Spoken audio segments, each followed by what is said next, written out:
So I'll hand over to Mark now. Thanks, Mark.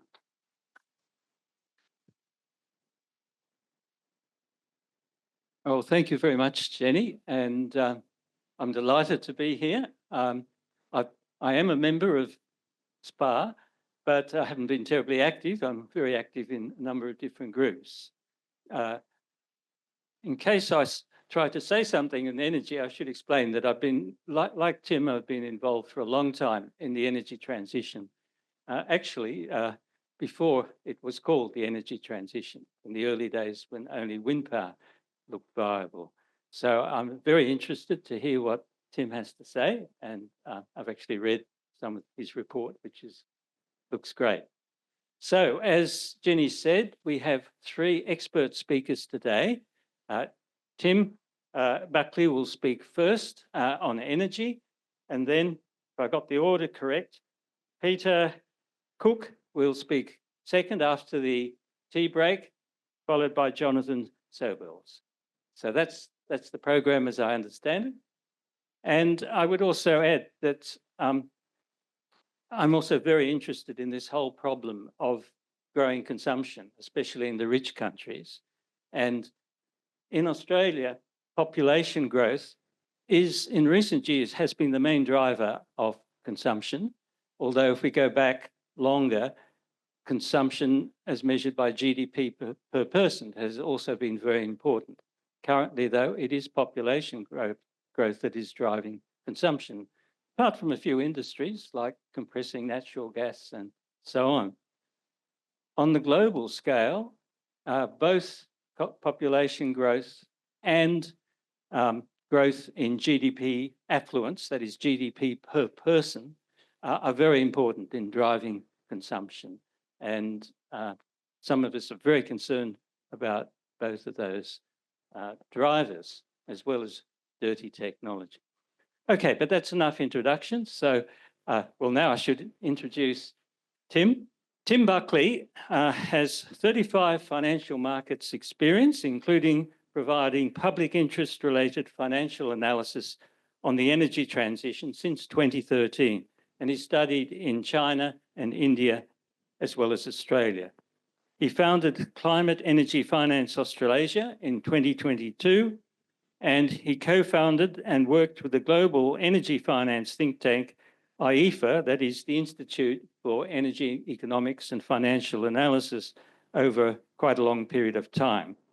He was managing director at Citigroup, a managing director at Citigroup, and head of Australasian equity research. He's been very active publicly in speaking on the energy transition, and welcome, Tim. I look forward to your presentation.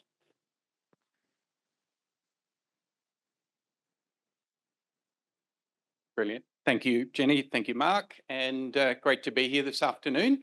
I have got a fair number of slides. You're very welcome to have a copy of them afterwards, and I'll be very happy to take questions. So I might just add, I work in a public interest think tank. My funders are 100% philanthropy, so I have no government funding, no corporate funding, no finance funding, which means I'm free to say what I think. So I could easily be wrong, but I have no vested interest. And coming as the head of research at Citigroup for 17 years, everything was managing conflicts of interest. So I make that statement very with the knowledge of most practitioners, most commentators have a clear bias. And so my bias is I want to leave the planet viable for the next generations. That's my key concern. I do accept and act on the climate science. So there's the disclaimer. I'm going to focus very much on energy, but also from a finance perspective. And as Mark said, I spent about a decade studying India, and that becomes very, very relevant when you see one of these charts. I have spent the last 15 years studying China, and that becomes absolutely central to why I am very bullish about the energy transformation. We are not going fast enough, but the technology exists, the manufacturing capacity exists, the knowledge exists, and that is very much centrally because of what China has done in the last 20 years. So From an energy perspective, you might find my comments challenging from a geopolitical perspective, but from an energy perspective, China is absolutely driving this and is the main reason why I am so bullish. There's a good reason not to be bullish. I look at things from a finance perspective again. I'm not a climate scientist. I accept the science. And when I study things like Munich Re's annual data, they've been talking about climate science for decades. They've been measuring it, and they say the world is definitely heating, and the cost in terms of insurance and in terms of catastrophic damage is growing with each and every year. Obviously, insurance companies aren't going to bear the brunt of the cost because they roll their insurance premiums mostly every year. So they're relatively, from my perspective, very well informed and certainly have been talking about this for decades. So again, I mentioned I am an optimist. Clearly, the climate science is saying we need to move dramatically faster than we currently are. But this, to me, is a chart from Bloomberg New Energy Finance, and one of the reasons why I am so bullish. You can see that in the last 12 months, 2024, the world invested $2.1 trillion US dollars in clean tech solutions. 2.1 trillion. That is double what we're investing only 5 years ago. So we're not going anywhere near fast enough. That number, according to the IEA, has to double again. According to the International Energy Agency, it has to double. According to Bloomberg New Energy Finance, it has to treble. But I come from finance. Money can absolutely solve this problem. There is more than enough capacity in the financial markets to solve it. We just need the right policy framework. And ultimately, we need a price on carbon, because finance can't solve anything that's not priced at the speed or scale we need. Don't think banks are going to work moralistically. They work to serve their shareholders, but they can absolutely serve the planet if we put a price on carbon. So I'm going to steal from a chart, a report that just came out this month from Ember. It's a global NGO that has been studying the energy markets for more than a decade, and they track all of the electricity markets. So all of this is available in a report, the link's at the bottom. One of the reasons for optimism, we are seeing dramatic deployments of zero emissions or close to zero emissions capacity. And last year, the world sourced 40% of the electricity supply from clean technologies, cleaner technologies. Obviously, I'm including nuclear in there. We can come back to nuclear maybe, but you can see the world is actually pivoting away from nuclear, despite what certain parties in this federal election are telling you. Nuclear has actually halved its global relevance, and I think will continue to halve in the next decade. But I've got some numbers on that. Why am I so bullish? Again, a brilliant chart from Ember, but it is absolutely staggering. I've been watching solar for 15 years or more, maybe a bit less than Mark, but I remember debating with Mark this about 10 years ago, 15 years ago, and it is back 15 years ago, it was a hypothetical. And I took great offence when I was talking to one of the biggest institutions in Australia, and they said, solar's a cottage industry. And I see it's going to be mainstream. Now, even I didn't anticipate it would do this. So Ember has pointed out that globally, solar has been doubling, every 3 years.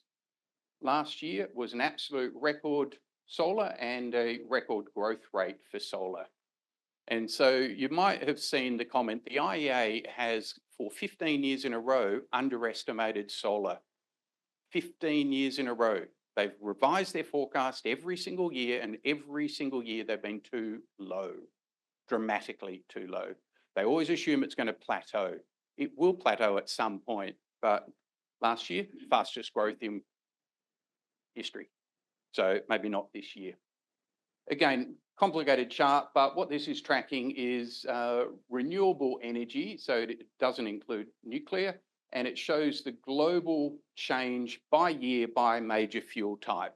And you can see that we had an absolute record high contribution of renewable energy. It was largely because of a rebound in hydro. So China had a massive drought. China has got the largest hydro capacity in the world, 4 times what America's got. Everything about China is enormous. But when they have a drought and you get a rebound, that's the blue. But what you can see is solar globally is at a record high. The topic of the talk today, and I'm not going to talk about population, I'm going to talk about energy, but we have seen a major step up in energy, electricity growth. We've seen a step up in energy growth because China has been growing at 6-7% GDP per annum for the last 15, 20 years. And as Mark said, population, GDP are highly correlated. Sorry, energy and GDP are highly correlated. And so, but there is a new trend which has come out, which is electrification of everything. And so I think when we talk about energy demand growth and electricity demand growth, there is a step change between the two. And I see that as very positive. I'll come back to why. But within the context of electricity demand, we have seen data center growth. You see it talked about now every single day. And you see it used even by the fossil fuel industry. You need baseload power to power a data center.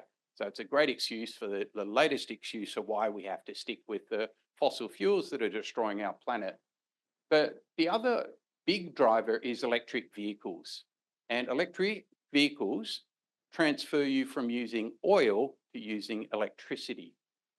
And that trend is only going to accelerate. I'll come back to that, but that box will get bigger. And so we are seeing a step change, but electricity demand in the Western world has flatlined for 20 years. Worth bearing that in mind. GDP growth in the Western world has been 2 or 3% per annum. Electricity demand has been flatlining, except in China. Sorry, and China has obviously become, in my view, a developed world country, but it's still growing at 5% per annum. The other one is heat pumps. Now, that heat pumps are all about replacing gas heating with electricity heating. So pretty major trend, but I'll come back to why. So this chart. So again, I talk about China in amazing terms because when you're looking at it from an energy perspective, it is nothing short of staggering every aspect of what China is doing. Staggering. Like their electricity grid is more than 2 times America's, twice as big. Their economy is smaller, but their electricity system is bigger. Why? Because for 25 years, China has been progressively electrifying everything. And that rate is going to accelerate. It's not going to decelerate. I'll give you a reason. Trump. Trump has attacked world trade. He's attacking China, but 40% of seaborne trade in the world is fossil fuels transported overseas. China wants to be independent of imported fossil fuels. What's their biggest dependency? Oil. Imported oil. If you electrify your transport fleet, you don't need to rely on imported oil. So think of it in terms of self-interest. China is going to accelerate a trend that they've turbocharged because it drives energy security. Self-motivation, self-interest is a great reason, great horse to back. So China leads the world. They've come from being exceptionally underdeveloped in electricity to now being the world leader. Japan is also the same level because Japan has really driven energy efficiency because 95% of their energy is imported. But China is doing it because they're getting off imported fossil fuels. To me, the key theme is highlighted in this bottom right, the IEA. So GDP growth globally, 3.2%. Electricity growth was 4.3% and total energy growth, which includes electricity, was lower. We're going to see that chart repeated every year for the next 20, 30 years as we electrify everything. And the IEA is going to be wrong on it, as they've been wrong for 15 years. And when you electrify everything, you can decarbonize electricity a lot easier than you can decarbonize industry or the use of oil. Again, can you do it at the speed and scale required? Germany is a case study in altruism in many respects. This transformation that they have led is accelerated, but when Germany started doing it back here, it was a subsidy-driven program, massive, massive renewable energy subsidies. pick one of the least sunny places in the world and then build a huge amount of solar. That's what Germany did. And then pick the most expensive technology in the world and deploy it at 5 to 10 gigawatts a year. That's altruism, because what Germany did was build renewable capacity way ahead of China. China then picked up the mantle and ran with it and is now moving 10 times faster than Germany. But you can see Germany's not taken the foot off the accelerator. If anything, Putin, invasion of Ukraine, highlighted Germany's massive energy security problem. And the solution for Europe is to electrify and decarbonize, because renewables are domestic energy. Take your worry about climate change out of the equation. It's all about energy security, which is going to motivate this getting off Russian gas permanently. Now, this is a complicated chart, but I realized I've spent 15 years studying China. I was investing in China 15 years ago. I was investing globally in clean tech. And in the end, 20% of our portfolio, we had a global clean tech portfolio, and 20% of it ended up being in China when China was pretty unfashionable. And reason why? Because every time I talked to the Chinese companies, it was clear that they were driving in a very, very clear direction. It was aspirational back then, but you can see it actually, this is again Ember's chart. It really, really started back there. So this is the decoupling of electricity demand growth from fossil fuel generation. So orange is fossil fuels in China and in India, and black is total electricity demand. So it started back here, and I actually was investing in China. One of our biggest portfolio position was BYD before Warren Buffett. It was just a phenomenal company, and now it's the biggest EV company in the world by a country mile. So what I was investing in was aspiration. Today, it's a reality. What this chart is saying is that China has decoupled. Now, that is a forecast. I've been an analyst for 40 years. Every forecast is wrong. I accept that. But is it directionally correct? And I think that is absolutely directionally correct. Now, you've heard President Xi say that China will peak emissions by or before 2030. For 10 years, in 2015, I put out a report saying China was probably 5 or 10 years ahead of that aspiration. I think they will have peaked emissions last year. Now, any forecast could be wrong. I'm not forecasting it will decline. I'm forecasting it will plateau 6 years ahead of expectations or ahead of their nationally determined contribution. Now, President Xi this week just said he will put out a very aggressive climate-focused NDC, nationally determined contribution for 2035 in Brazil later this year. And it's going to be the ultimate screw you to America, because China is going to go really hard and really ambitious and take the field that America has just walked off of. Anyway, that's my prayer for 2025 for a non-religious person. But I have been watching China for a long time, and every forecast I made 15 years ago has been proven wrong, because China has moved faster than I thought was possible. For various reasons, mainly to stop Adani. I did work on the Stop Adani campaign. I was the finance advisor to that campaign for a decade. But in order to know your enemy, you've got to understand your enemy. I studied the Indian energy market for a decade. Now, I had huge hopes for India back here. Prime Minister Modi's been talking about deploying 50 gigawatts of renewables per year for the last 10 years. Last year was the closest they ever got to it. They doubled their renewable energy installations last year in the 2024-25 period. So it's in no way guaranteed. That's really the first year. And when this chart is updated for 2025, we know that line will be correct in 2025, because the renewable energy generation in 2025 will come from the installs of 2024, and we know they doubled last year. Okay, but will they stay on target or will they accelerate? Prime Minister Modi has said they will accelerate, and I have been watching him for a decade. And go back to self-interest. India is the second largest importer of fossil fuels in the world. Prime Minister Modi wants to get off his import energy addiction. Self-interest means he will deliver on it. They also have the lowest cost solar in the world outside of the Middle East. So economics are 100% behind my forecast.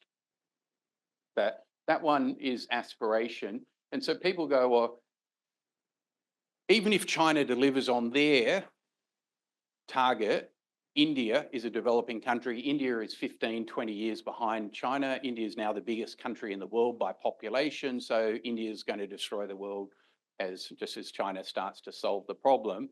I don't believe that's the case. And I have studied India for a decade. Self-interest, energy security. India imports 25% of their coal, their thermal coal. They import about 60% of their coking coal, and they import 80% of their oil, and they import 80% of their gas, right? Energy security says Modi will go domestic energy. He's also spent 4 years building the second largest solar manufacturing capacity in the world, right? So that he's not dependent on China. Now, this is, again, why China and India are so important. China is everything when it comes to energy. What I'm trying to do is say, look, America's share coal production in America in 2008 was 50% of their energy system. 2025, it's 15%. So coal's gone from 50 to 15 in 15 years share in America. The UK has turned off its last coal-fired power plant. Germany has cut coal dramatically, almost to zero. But what the West does isn't the problem, because population growth is all in the developing markets, except for China. China's population peaked 4 years ago. When China's economy, like their GDP growth last quarter was 5.4%. When you're growing an economy at 5.4%, you need a ton of everything to fuel that, particularly when you've got the biggest energy market in the world. But India is a major player. But what Ember is forecasting, and I agree with them, is that China is going to actually have plateaued its coal use for the next 5 or 6 years. They're a bit more bullish than me. They're saying it'll actually go down. India will keep growing, but the vast majority of Indian electricity demand will come from renewables, and the developed world will continue to decarbonize. Why? Because Germany wants to get off the Russian gas. So a lot of numbers. I'm an analyst, sorry. But to me, that's the key number, 59.7. So this is the 3 months to March 2025. China installed 60 gigawatts of solar in 3 months. They installed 76 gigawatts of renewables in 3 months.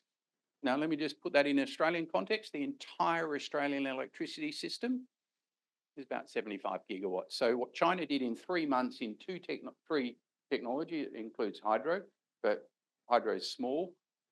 What they did in wind and solar in 3 months is enough capacity to match the Australian grid. It's not generation. There is a difference between capacity and generation. So I'm alternating between what's capacity and generation, but my analysis looks at both of them. Obviously, you have to. Why? A solar plant runs a lot lower utilization than hydro, and hydro runs a lot lower utilization than the average coal plant, and the average coal plant runs a lot lower utilization than the average nuclear plant. You've got to compare apples and apples, but at the end of the day, 89% of new capacity added in the last 3 months in China was renewables. So the elephant in the room, why is China still building new coal-fired power plants? And it's a question I get every single day, but we've got to look at, no country's perfect. China is walking both sides of the street. They're all about energy security, energy independence. They've got more coal than any other country in the world. They don't have gas and they don't have oil. So what has America got more than anyone else? Gas. So America builds a lot of gas. China builds a lot of coal because they've got coal. But the average coal plant last month in China ran 47% of the time. So they expanded their coal fleet by 9 gigawatts in 3 months, but coal-fired power generation went down by 4% in absolute terms. The fleet grew, but generation went down. Why? Because coal is the balancing factor in the Chinese electricity system. So China is deliberately building, like I was just listening to a podcast this morning, and they were saying, oh, is China building stranded assets? No, they're not. They're doing this very deliberately. They're building modern coal-fired power plants. They're building the most efficient coal plants in the world. But I'll tell you, even a most modern coal-fired power plant is still 100% more emissions intensive than any wind or solar project. But what they're building is flexible coal to balance intermittent wind and solar. If you think things are slowing down because of Trump, they're not, they're actually accelerating. So global EV sales in the first quarter up 29% year on year. But who leads the world? China. 36% growth in EV and new energy vehicle sales in the first quarter of this year. Half of all of China's car sales in the last 6 months of 2024 were new energy vehicles. Half. We're at 8%. They're at 50%. Where do we get all our cars from? China and Korea. So we will be importing electric vehicles, whether we like it or not. In 5 or 10 years' time, they'll be the economic preference and they'll be the only thing available to actually import. But to me, the biggest disruption of 2025 is batteries. Why? Because as the fossil fuel industry has been telling us for the last 20 years, solar is intermittent. Right? It might be a wake-up call to everyone, but the sun goes down predictably almost every day. Right? How do you power an economy in the evening? Batteries. And then they go, oh, but there are not enough batteries in the world. China's just trebled the amount of battery manufacturing capacity in the world in the last 2 years. And by the way, they're trebling it again in the next 3 years. They're building one battery factory, which is bigger than the entire city of San Francisco. Go on it's just amazing to look at it and how quickly they build it. They're building an entire factory bigger than a city of San Francisco. It is just staggering how fast China moves. But batteries up 77% year on year. Every solar project in the world, in Australia, in California, and in China, and in India going forward, will have a battery alongside it. To me, solar is the disruptor, but solar has serious limitations. You can't power an economy after dark on solar. Solar plus batteries means you can. Solar plus batteries plus electric vehicles means you can do it and you can be paid to do it. Bloomberg New Energy Finance estimates the average EV owner is going to be paid more than $1,000 a year for use of your battery in your car, in your electric vehicle car, $1,000 a year. So at the moment, we spend $5,000 a year putting imported high emissions oil into our car. We're going to power our cars with solar. And by the way, that'll be free because during the day, we have too much solar. So what will the grid do? It'll pump every car full of solar for free if you plug it in. And you go, oh, but what if you're driving? Well, in Sweden, they've just rolled out a road that charges your car as you drive. But most cars, 95% of the time, are idle. They can be plugged in. I want slow chargers at every car park in Australia. Every public railway station car park should have a slow charger, not Chinese quality, a really shitty one, a really slow one that's cheap, and every single spot so that your retailer can go, oh, you've parked your car at the railway station or you've parked it at the shops, it's plugged in, let's charge it with free solar every time the sun's out. And then you can go drive home, 6 o'clock at night, you can plug your car into your home and power your home for the next 4 hours for free. I'll emphasize that. Why is it for free? Nothing's for free. You have to build the solar right, but you can't store solar. You can only store it if you've got a battery. So AEMO, the Australian Energy Market Operator, really, really worries about negative power prices. Power prices, electricity prices in Victoria last year for 22% of the time were negative. What a horrible problem. Power prices were negative. You could have turned on every appliance in your house and been paid to do it if only you had a smart meter and if only you were plugged into Amber. So the technology exists. Everyone is going to be able, you'll actually get a signal or you'll just look outside and go, oh, it's sunny, I can use power for free. Your battery will be charged automatically by your retailer every time the power price is negative. In Victoria, it was negative 22% of the time last year. In South Australia, 26% of the time. and AEMO worries about that, I'm shouting with joy because then all of a sudden we've got free power for anyone that wants to use it. They don't have to actually own solar. They can look up and say, oh, look, the sucker next door's got solar on his roof. I get free electricity from his solar. Everyone's a winner if we have the right regulatory price signal, which we don't have. I'll move on. We did a report on this, like solar and batteries. There's actually 3 times as much solar manufacturing capacity in the world today as to how much solar we installed last year. So we could treble global solar installs, and that would just run every factory that's under construction. And every month, another factory is being built somewhere in the world. Batteries, there's more than enough batteries in the world. More than enough lithium. I can take that question later. China's, I think, absolutely taking advantage of America abrogating their global leadership and America walking off the playing field. That plays totally into China's hands. Why? Because China dominates the technology of every single clean tech sector. Every zero emissions industry of the future, China dominates it. Hydro, China builds half the hydro in the world, both internally and everywhere else. China builds all of the hydro, most of the hydro around the world. Who's building more nuclear than any other country in the world? China. How much is America building? 0. Who's got the best nuclear technology in the world? China, a point Dutton fails to mention. America does not even have a nuclear power plant under construction. So we're going to use Chinese nuclear technology? Is that what Peter Dutton's telling us? Trump is making China great.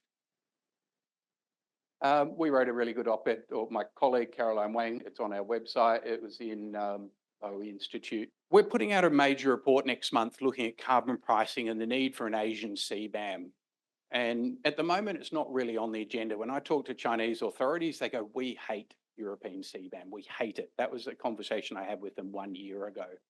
Carbon border adjustment mechanism. So Europe, you're probably aware, introduced a national or a European emissions trading scheme about 20 years ago. In the last 10 years, it's become quite effective. The carbon price is now 65 euros a tonne. And what the European industry said was, you put a tax on us, then you're just giving an unfair advantage to all the imports. So the European authority said, we will put a tax on carbon embodied in international trade coming into Europe. If you want to play by European rules, you've got to play by European rules, including carbon taxes. Europe is a major export destination for China. And so China has to play by European rules if they want to export to China, to Europe, which they clearly do. China is #1 trade partner for Australia. So I'm advocating for China to put a CBAM, a carbon border adjustment mechanism, on their trade so that our industry has a price signal that we need. Now, I won't go further into that, but the other point, which Europe has just 2 months ago highlighted that they're going to invest 100 billion euros. And I keep thinking, oh, that's a massive subsidy that European taxpayers are paying. It's actually being paid for by the emissions trading scheme. Europe gets 40 billion euros of tax revenues a year from carbon pricing. So they're actually transforming their industry using the carbon tax. Think about it, and that's a conversation or a presentation James Hansen, the chief scientist of NASA, made 15 years ago, which got me into this area. And he said, we need a tax and dividend. You need the tax to price the externality, to internalize it. You then have to compensate the consumer so that, because the tax raises revenue, wherever you've got a revenue, you can actually spend money. So Europe's reindustrializing, but using the tax revenues from carbon pricing. It's a point that everyone thinks, oh, carbon taxing, it's taxing all of us, it's going to be inflationary, but wouldn't you like $1,000 a year check from the federal government paid for by the fossil fuel industry? Or paid by you if you continue to use an internal combustion engine car, but you actually already do that. It's called a fuel excise levy, and you pay about 40% of your fuel price. You already pay it. I'll skip this except to say Australia under the Albanese government has made huge progress after a decade of inaction. Is it all effective? No. Is anything the government ever does really effective? No. Private industry is far more effective, but as Professor Ross Garneau and Rod Sims say all the time, we had the best mechanism. It's a price on carbon. We threw it out thanks to Tony Abbott and the Liberal National Party a decade ago. So we're now implementing the 5th, 6th, 7th and 8th best alternatives because we can't have the obvious solution, a price on carbon. I put out a report this week having a go at the nuclear policy. I'll come back to it if anyone wants to talk about that. We do have to fear China as well as admire them, right? Let's not be deluded. I'm not. My public comments would suggest I am, but I actually am very, very wary of black is China. They absolutely dominate. Can you think of any time in history that the world's allowed one country to dominate industry to the extent of this? How stupid are we? How stupid are America? How stupid is democracy at defending against a communist state that has a strategic plan and delivers on it? That's our fault, not China's. China invests like there's no tomorrow in clean tech, and they're investing 80%. This is manufacturing clean tech. So that's all the solar that they're building. That's all the EVs that they're building. That's all of the batteries that they're building. But they're not slowing down. It's actually still 80% China. How do you beat that? You actually have to invest. Is it Australia's job to beat China? Of course not. They're our #1 trade partner. I'll finish on this chart. We are totally dependent on China, whether we like it or not. Our big billionaires are totally dependent on China. You don't see Gina Rinehart attack China because all of her revenue, all of her profits, her billions and billions of dollars of dividends every year come from China. So does Fortescue. But Fortescue puts that in the positive. They are partnering with China. They are trying to bring Chinese technology to Australia to deploy it in our country. The biggest decarbonisation opportunity in the world outside of electricity is Australia's for the taking if we want 1 billion tonnes per year decarbonisation opportunity if we choose to decarbonise the world's steel industry. That seems a pretty ambitious thing given we're about 2/5 of stuff all of the world's steel manufacturing, right? We do a couple of million tonnes a year. We supply half the world's coking coal and we supply half the world's iron ore. We play #1 in the world in steel and we export it all to China. So we've got to partner with them to actually mean Australia can be one of the world's leading decarbonisation beneficiaries and drivers. Thank you. Total global energy consumption in 2019 was 80% of that was fossil fuels, the same as in year 2000. How's that possible? It's possible because of the growth in consumption. Consumption driven by population growth and growth in GDP per person.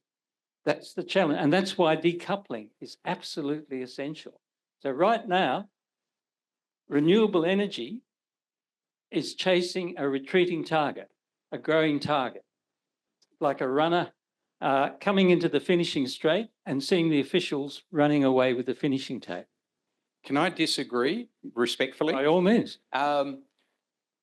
Everything you said there was correct, except consumption of energy. Production of energy in the world has done what you said, and 80% of production in 2019 of energy was fossil fuels. But what it ignores, and I've fallen into this trap, BP statistics, it used to be BP statistics, remember BP, Beyond Petroleum, like 99.9% of their profits come from fossil fuels. They provide the stats that allow us to fall into the trap of energy production versus energy consumption. When you produce 3 units of energy in coal, you only get 1 unit of energy, useful energy, because... Can I stop you there? Because I was using consumption. I was using total final energy consumption. Okay. It holds for production and for consumption. I've published the figures in international journals, so I'm sure about that. We are facing an issue, and the decoupling is fantastic. It needs to be urgently done lot in faster. China, but certainly up to COVID, there has been an acceleration of renewables since then, and that's great. Yeah. But renewables, variable renewables, are solar plus wind. Wind blows in the night, and the total renewables cannot be doubled at present every 3 years. Solar can, as you said. Solar, and we need the wind as well as the solar because of its very strong, in many parts of the world, very strong nighttime generation. So I would say I would use, perhaps accept the use of the word intermittent for solar because it goes out at night. Yep. But solar plus wind, I prefer to use the term variable because there's always some generation. It goes up and down, but it doesn't go down to zero. Anyway. No, that's a fair comment. And when China is growing at 7% per annum, you're dead right. And their demand growth in the last 5 or 6 years has been and this was the bit I forecast that was wrong. I assumed China would move to more a consumption service economy. And for a couple of years they did, and we actually saw it. You saw it there. And I made a forecast there. I looked at that and thought, I've called it, and I was wrong. For 2 years, or for 1 year, energy demand actually went down in China. Why? Because they stopped building new bridges and new coal-fired power plants and new railway lines. And then the economy got hit, COVID came along, and they pump primed. And what's the easiest thing for a government to do? Pump priming is to build infrastructure. So they now have the best railway fleet in the world, 350 kilometres an hour. They've just come out last month and said the average train speed they're targeting now is 450 kilometres an hour. Like, that's 10 times faster than our trains. Right? It's unbelievable. And by the way, I've sat on those trains drinking cups of coffee, watching the wheel. It's just staggering. Like, your water doesn't even move. Like, it's just brilliant technology. But China's got to get away from building more infrastructure. Now, they've also been exporting to the world for 10 or 15 years. So a lot of their growth has come from exports. What's Trump done? He's thrown a massive trade problem. So China is now building factories in Saudi Arabia, in Hungary, in Spain, in Brazil, in Vietnam. Now, that might transfer production, but it actually builds energy security for those nations. But ultimately, the biggest stimulus I would hope China does is to actually provide pensioners a decent pension in 2025. At the moment, I think the number is $22 a month for Chinese pensioners. They've got no safety net. They've also got the highest savings rate in the world. The minute the government quadruples that pensioner allocation, like, they have to pump prime their economy to protect themselves from Trump. So this could well be done in the next couple of months. If they provide a safety net for their pensioners, then all of a sudden the consumer, every consumer in China, stops saving 40 cents in the dollar and starts spending it. So if you want to stimulate the economy, sure, it'll stimulate growth, which is your point, more growth, more bloody energy use. But that will change from heavy industry to consumption and to services. And services have about a fifth of the energy needs of heavy industry. I just wanted to say thank you very much, Tim. I think we have to say a brilliant presentation. Read his report. Its discussion of nuclear power, I thought, is just excellent, as well as other parts of it. And thank you so much for bringing your knowledge to this meeting.